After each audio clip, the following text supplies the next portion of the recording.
Hello, welcome back to CinemBurger, where I bring you movie reviews from a different perspective. Today we're here to talk about the newest MCU movie and the first Marvel movie in theaters in over 2 years, Black Widow. Now, even though this is in Marvel Phase 4, it takes place in between Captain America Civil War and Avengers Infinity War, so it's during that 2 year time gap after the Avengers have disbanded and some of them are on the run, and some are in jail. So we get to see what Natasha Romanoff, aka Black Widow, has been up to. Now, this movie does a good job of being a very self contained story without having earth shattering consequences because it takes place in the middle of established movies. So this movie does what Wonder Woman 1984 failed to do. It also treats the female characters with respect, which Wonder Woman 1984 also failed to do. Throughout the Marvel movies, Black Widow is hinted at her past, that she was trained as a kid to be an assassin and stuff like that, and that something happened in Marrakesh with Hawkeye, and something about, yes, they mentioned Dreykov's daughter. Dreykov is the villain of this movie. He was head of the Black Widow program, and they also show that Natasha was part of a fake family stationed in America with a sister, Yelena, played by Florence Pugh, a father, Alexei, played by David Harbour, and a mother, Melina, played by Rachel Weisz. Now, even though they don't show a lot of this family in the past, there was definitely an attachment there, and then a lot of history, and that for the time that they were together, they were like an actual family, since most of them were orphaned, Natasha and Yelena. And they have to come back and stop Dreykov because there's this person named Taskmaster after them. So basically, there's this cure for being brainwashed of the Black Widow program, and Yelena was freed, and now she's tasked with trying to free all the other widows from this mind control. And they have to get this serum out to the rest of them. So, also in the meantime, there's the Taskmaster is going after Black Widow, who also happens to have the serum because it was sent to her by someone unknown. Turns out to be Yelena. And they all have to get together and stop the bad guys. Now, David Harbour plays Alexei something, but he's basically Red Guardian, who was basically Russia's version of Captain America. He's the only super soldier created by Russia. Always talks about Captain America, even though in the MCU he never actually fought him because he was Captain America was already frozen by the time Red Guardian was created. But the family dynamic between everybody is really enjoyable.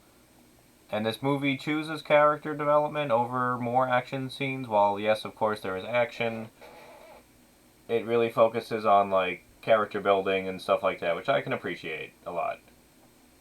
Plus, this movie really is self-contained. If you've never seen another Marvel movie, you may not get every little reference and stuff, but overall you won't be confused. Because they establish enough backstory in the movie itself that you won't be confused. Oh yeah, Florence Pugh as Yelena is amazing in this movie. She totally steals every scene she's in. The chemistry between everybody, Scarlett Johansson, Florence Pugh, David Harbour, Rachel Weisz, it's incredible. I love all the scenes of them together. Now, David Harbour does a stereotypical Russian accent, but it's very authentic enough and enjoyable. It's funny because season 4 of Stranger Things shows David Harbour's character, Sheriff Hopper, in Russia, and so does Black Widow movie, so in a way you can think of this as an alternate version of season 4 of Stranger Things. which is hilarious.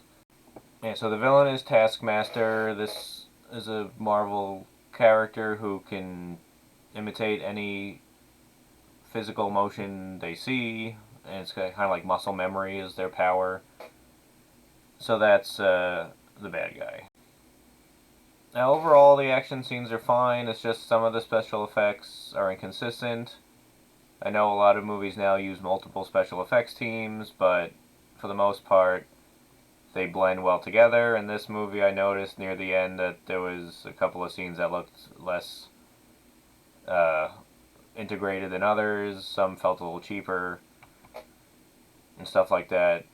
But other than that, it was a very enjoyable movie. There's a scene during the credits, and then there's a scene after the credits. Now, this movie came out on July 9th in theaters and on Disney Plus as the premiere access. It's funny, it's actually cheaper to go see it in theaters. I recommend seeing this in theaters because, of course, it's a Marvel movie. Go see it in theaters.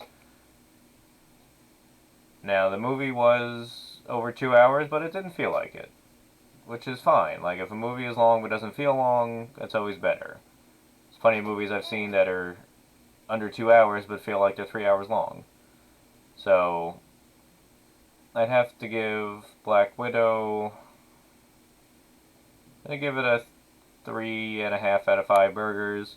While it's not the biggest story in the world, it's nice to have some more backstory with Black Widow and see Scarlett Johansson be more of this character than she has been in the past. Because especially when she was introduced in Iron Man 2, she was more of eye candy. And now she's treated with respect, and she's always been respected, especially in the Avengers movies, by her fellow Avengers. And now we know more about her. So, the next MCU movie, I think, is Shang-Chi. That's in September. There's Loki is finished on Disney Plus now. So there's lots of Marvel content. But having been the first Marvel movie in theaters in about 2 years, this was a nice welcome back. And I'd like to see more origin stories of certain characters we haven't seen a lot of in the MCU. Alright, I'm Scott Berger, and I'll see you next time.